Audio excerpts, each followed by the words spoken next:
इमरान खान ने जब मोदी के इलेक्शन जीतने की कैंपेन की थी और कश्मीर को क्यों बेचा था? फूलन देवी साहिबा निकल रही है ना, महारानी साहिबा जैसे चढ़ दौड़ी थी, ये उनकी बेगम उनको याद कराती कि प्राइम मिनिस्टर आप है।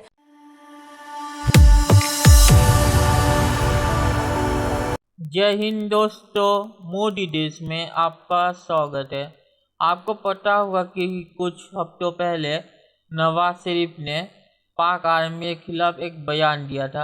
उसमें नवाज शरीफ ने कहा था कि पाकिस्तानी आर्मी पाकिस्तानी पॉलिटिक्स में दखल देती है और उन्होंने इस तरह से ही इमरान खान को पाकिस्तान का प्राइम मिनिस्टर बनाया है।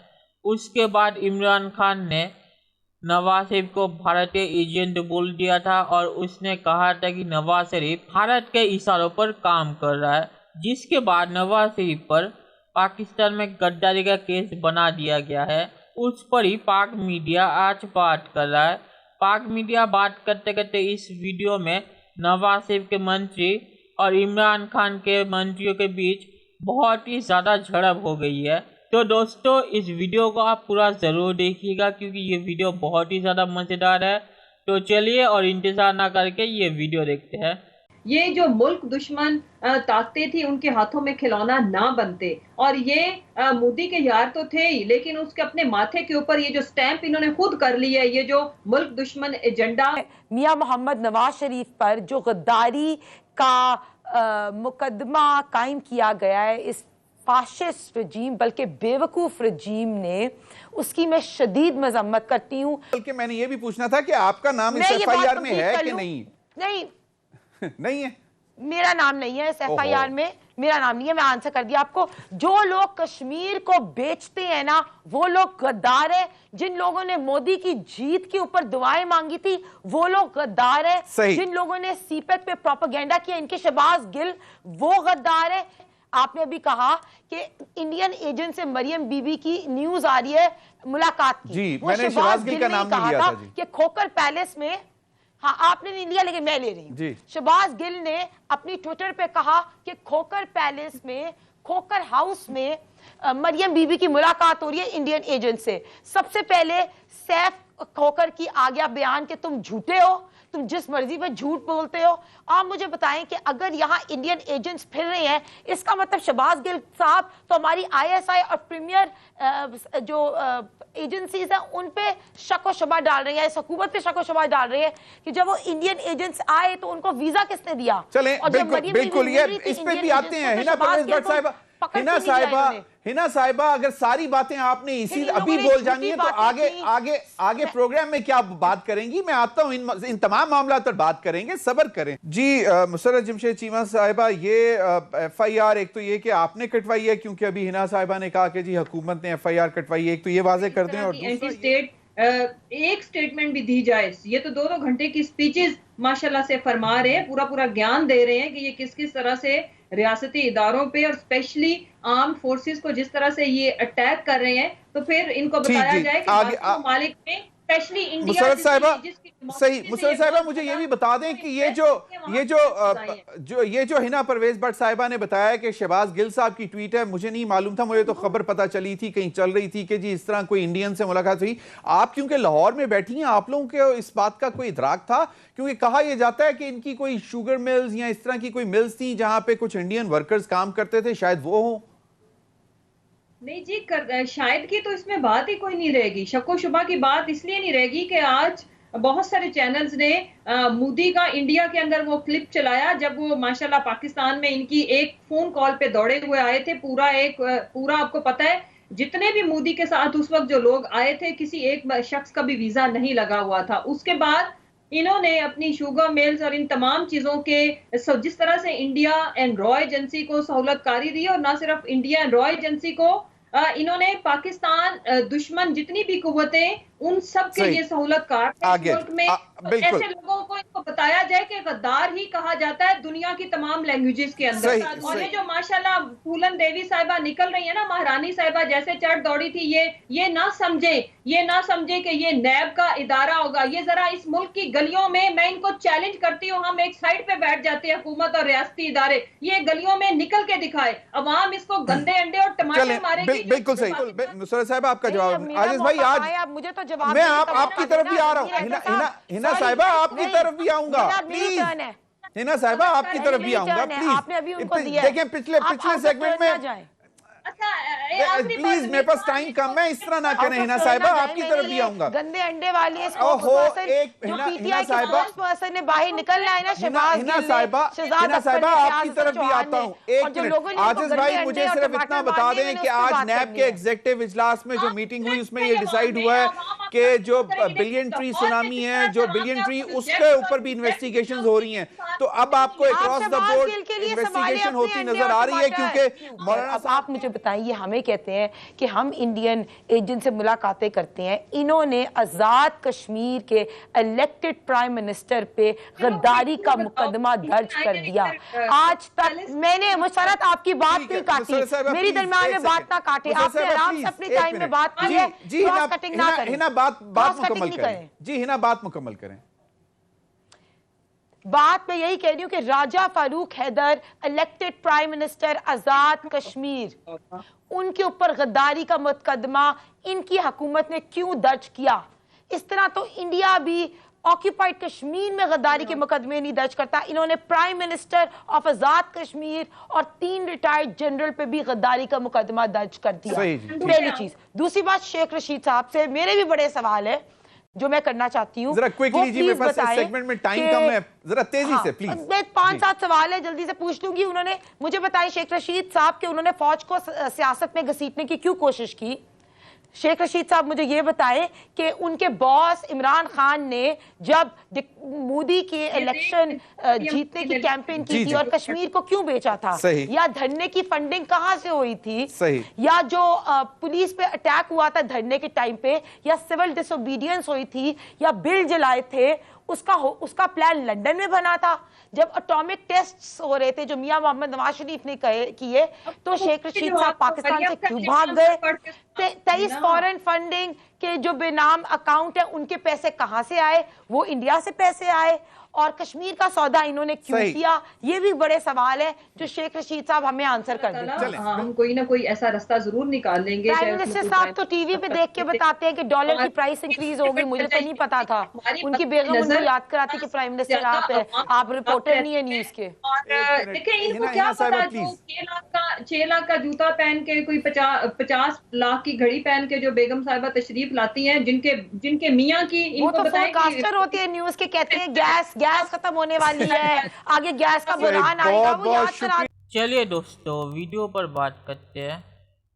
पहले मैं बताना चाहता हूँ कि नवाज शरीफ के खिलाफ इमरान खान ने जो ये कहा है कि नवाज शरीफ भारत के इशारों पर काम कर रहे हैं, ये पूरी तरह झूठा है और इमरान खान के पास इसका कोई सबूत भी नहीं है। इमरान खान ने ये सिर्फ इसीलिए कहा है ताकि वो पूरा फोकस नवाज शरीफ पर डाल सके, और इमरान खान ने पाकिस्तान की जो हाल की है उस पर लोग उसे कुछ ना कह सके, क्योंकि अगर नवाज शरीफ पर पूरे मीडिया का फोकस हो जाएगा तो कोई भी इमरान खान से ये नहीं पूछेगा कि पाकिस्तानी इकोनॉमी की ऐसी हालत किस लिए है। तो इमरान खान ने सिर्फ अपनी नाकामियाँ छुपाने के लिए नवाज शरीफ को भारतीय एजेंट कहा है ताकि पूरी मीडिया का फोकस नवाज शरीफ पर चला जाए। तो चलिए आप पाक मीडिया जो कह रहा है उस पर आते हैं। तो पाक मीडिया जो कह रहा है कि नवाज शरीफ देश विरोधी एजेंडा लेके चल रहे हैं, तो ये देश विरोधी एजेंडा क्या है? उन्होंने तो सिर्फ ये कहा है कि पाकिस्तान में डेमोक्रेसी होनी चाहिए, और पाक आर्मी जो करती है, मतलब कि पाकिस्तानी चुनाव में दखल दे के किसी को भी प्राइम मिनिस्टर बना देती है, ऐसा नहीं होना चाहिए। तो इसमें देश विरोधी क्या है? नवाज शरीफ ने तो सिर्फ पाकिस्तान की भलाई के लिए ये कहा है कि पाकिस्तान में डेमोक्रेसी होनी चाहिए, और पाक आर्मी की जो इतनी ताकत है पाकिस्तानी पॉलिटिक्स में, वो नहीं होनी चाहिए। तो इसमें देश विरोधी क्या है ये मुझे समझ नहीं आता। सिर्फ नवाज शरीफ वही कह रहा है जो भारत इतने सालों से कहता था। इसका मतलब ये नहीं कि ये देश विरोधी हो। भारत तो ये भी कहता है कि पाकिस्तान को मिलिटेंट ऑर्गेनाइजेशंस को पैसा नहीं देना चाहिए, और पाकिस्तान अगर ये बंद कर दे तो इसका मतलब ये नहीं कि ये पाकिस्तान के लिए देश विरोधी काम हो, क्योंकि ये पाकिस्तान के भलाई के लिए ही होगा, क्योंकि पाकिस्तान के पास वैसे ही पैसे कम हैं और ऐसी हरकतों से पाकिस्तान FATF के ब्लैक लिस्ट में चला जाएगा, जिसकी वजह से पाकिस्तान इकोनॉमी पूरी तरह तबाह हो जाएगी। तो इसमें देश विरोधी काम तो नहीं है। नवाज शरीफ ने भारत का पॉइंट ऑफ व्यू कहा है, इसका मतलब ये नहीं कि ये देश विरोधी काम हो। तो पाक मीडिया इसमें पूरी तरह झूठ बोल रहा है, और पाक मीडिया का पूरा फोकस नवाज शरीफ पर करने के लिए ये कह रहा है कि नवाज शरीफ भारत के इशारों पर काम कर रहे हैं, और भारत के कहने पर ही नवाज शरीफ ने ये सब कुछ कहा है, जो एकदम झूठी बात है। और ये नवाज शरीफ के मंत्री ने सही कहा है कि इमरान खान ने सिर्फ अपनी नाकामियां छुपाने के लिए ये कह रहा है कि नवाज शरीफ भारत के इशारों पर काम कर रहा है, वरना इमरान खान को देखा जाए तो इमरान खान ने पाकिस्तान की जो हालत कर दी है वो भारत के लिए ज़्यादा फायदेमंद है, क्योंकि इमरान खान ने पाकिस्तान का जो नुकसान किया है वो भारत कभी भी नहीं कर सकता था। इमरान ने पाकिस्तान की इकोनॉमी पूरी तरह से डुबा दी। इमरान खान ने कश्मीर को तो पूरी तरह खो दिया, क्योंकि इमरान खान की हरकतों को देखकर ही मोदी जी ने कश्मीर का 370 आर्टिकल हटा दिया था, क्योंकि इमरान खान की हरकतों के बाद मोदी जी को लगा था कि कश्मीर पर तो पाकिस्तान कोई बातचीत नहीं करेगा, तो आर्टिकल 370 हटाना ही ज़्यादा फायदेमंद होगा। तो इमरान खान कश्मीर पर नाकाम हो गया और पाकिस्तानी इकोनॉमी तो पूरी तरह डुबा दी। और फॉरेन पॉलिसी में सऊदी अरेबिया, जो पाकिस्तान का इतना पुराना दोस्त था, वो भी अब पाकिस्तान पर भरोसा नहीं करता और पाकिस्तान के खिलाफ बहुत सारे कदम उठा रहा है। तो फॉरेन पॉलिसी में भी इमरान खान नाकाम हो गया। तो नवाज शरीफ तो छोड़िए, इमरान खान भारत के लिए बहुत ही ज़्यादा फायदेमंद निकला। तो अपनी नाकामियां छुपाने के लिए इमरान खान ऐसी हरकतें कर रहा है, नवाज शरीफ के खिलाफ गद्दारी का केस बना रहा है और नवाज शरीफ को भारत एजेंट बोल रहा है। और पाक मीडिया जो कह रहा है कि इमरान खान ने सीपैक पर प्रोपोगंडा किया था, ये सच बात है, क्योंकि इमरान खान जो कहता है कि भारत सीपैक के खिलाफ है, तो सरकार में आने के बाद सीपैक के सारे प्रोजेक्ट्स पर रोक किसने लगाई थी, भारत ने या इमरान खान ने?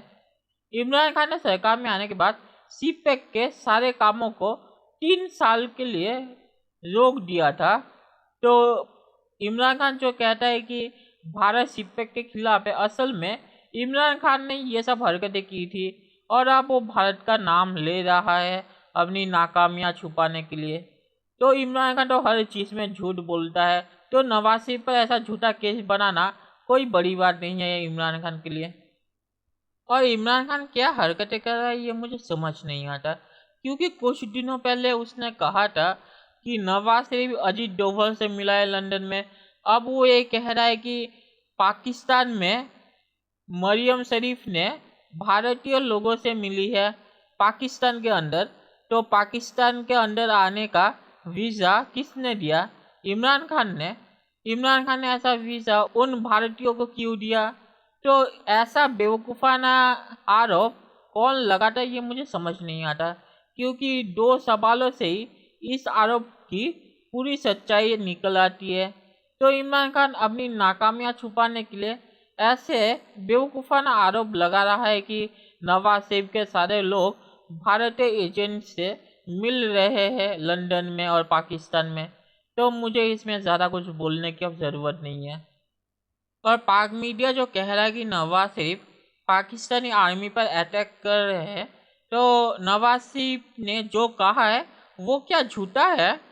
पाक मीडिया ये कभी नहीं कहता कि नवाज शरीफ ने जो कहा है वो पूरी तरह झूठा है, क्योंकि वो भी जानते हैं कि नवाज शरीफ सच कह रहे हैं।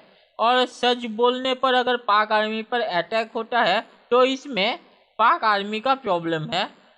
पाक आर्मी के खिलाफ नवाज शरीफ ने कोई झूठी बात नहीं की, और सच बोलने पर अगर पाक आर्मी को मुसीबत होती है तो पाक आर्मी को ऐसे काम नहीं करने चाहिए जिससे उनकी बदनामी हो। तो नवाज शरीफ ने जो भी कुछ कहा है वो सब कुछ सच है, और उसे अटैक कहना गलत बात होगी, क्योंकि नवाज शरीफ तो झूठ नहीं कह रहा और नवाज शरीफ अपने दिमाग से कुछ भी बना के नहीं कह रहा। तो पाक मीडिया जो कह रहा है कि नवाज शरीफ ने पाक आर्मी के ऊपर अटैक किया है, ये पूरी तरह झूठी बात है। और पाक मीडिया जो कह रहा है कि मोदी जी नवाज शरीफ के कॉल पे पाकिस्तान चले आए थे, तो मोदी जी जब पाकिस्तान आए थे तब तो पाक मीडिया ने कुछ नहीं कहा था। पाक मीडिया तब बहुत ही ज़्यादा खुश था कि मोदी जी पाकिस्तान आ गए नवाज शरीफ के कॉल पे, तो तब पाक मीडिया ने कुछ क्यों नहीं कहा। और आप इतने सालों बाद ये चीज़ क्यों उठा रहे हैं। और इमरान खान भी तो मोदी को कॉल करता है, तो पाक मीडिया वो क्यों नहीं कहता कि मोदी को इमरान कॉल क्यों करता है। तो नवाज शरीफ के खिलाफ बात करने के लिए ही पाक मीडिया ऐसे चीज़ें उठा रहा है अभी, क्योंकि जब मोदी जी पाकिस्तान आए थे तब तो पाक मीडिया बहुत खुश था, और अब पाक मीडिया खुश क्यों नहीं है मुझे समझ नहीं आता। अगर मोदी जी के खिलाफ कोई आरोप था तो तब पाक मीडिया को कहना चाहिए था, ना कि अब इतने सालों बाद जब पाकिस्तान और भारत का रिश्ता बहुत ही ज़्यादा ख़राब है। और ये ख़राब इसीलिए है क्योंकि इमरान खान की वजह से, क्योंकि आपको पता होगा इमरान खान ने मोदी जी के खिलाफ क्या क्या बेहुदा बयान दिए हैं, और उसके बाद कोई भी शरीफ आदमी इमरान खान से बातचीत नहीं करेगा, और इसीलिए मोदी जी ने भी इमरान खान से बातचीत नहीं की। और इसी वजह से पाक मीडिया बहुत ही ज़्यादा गुस्सा है, क्योंकि नवाज शरीफ से मोदी जी बात करते थे पर इमरान खान से मोदी जी बात नहीं करते। तो इसी वजह से पाक मीडिया पूरी तरह जला हुआ है अभी, और इसी वजह से वो ऐसे पुरानी चीज़ें उठा रहा है। और पाक मीडिया इसमें सही कहा कि इमरान खान ने नवाज शरीफ पर गद्दारी का केस बना के बहुत ही बड़ी गलती की, क्योंकि ये नवाज शरीफ के साथ इन्होंने पाकिस्तानी आर्मी पर भी गद्दारी का केस बना दिया, क्योंकि नवाज शरीफ के पार्टी में पाकिस्तानी आर्मी के कई लोग हैं, और इसके अलावा भी नवाज शरीफ के पार्टी में बहुत सारे ऐसे लोग हैं जिस पर इमरान खान को गद्दारी का केस बनाने का फ़ायदे से ज़्यादा नुकसान होगा। तो इमरान खान ने ये बहुत ही बड़ी गलती की है। और आखिर में मैं सिर्फ ये कहूँगा कि इमरान खान ने ये जो काम किया है नवाज शरीफ पर गद्दारी का केस बनाने का, ये फ्यूचर में इमरान खान के खिलाफ जाएगा। ये इमरान खान के लिए फ्यूचर में बहुत ही ज़्यादा खतरनाक साबित होगा। तो चलिए देखते हैं क्या होता है। तो दोस्तों ये वीडियो देखने के लिए बहुत बहुत शुक्रिया, और हमारे चैनल को सब्सक्राइब करना मत भूलिएगा। Thank you very much.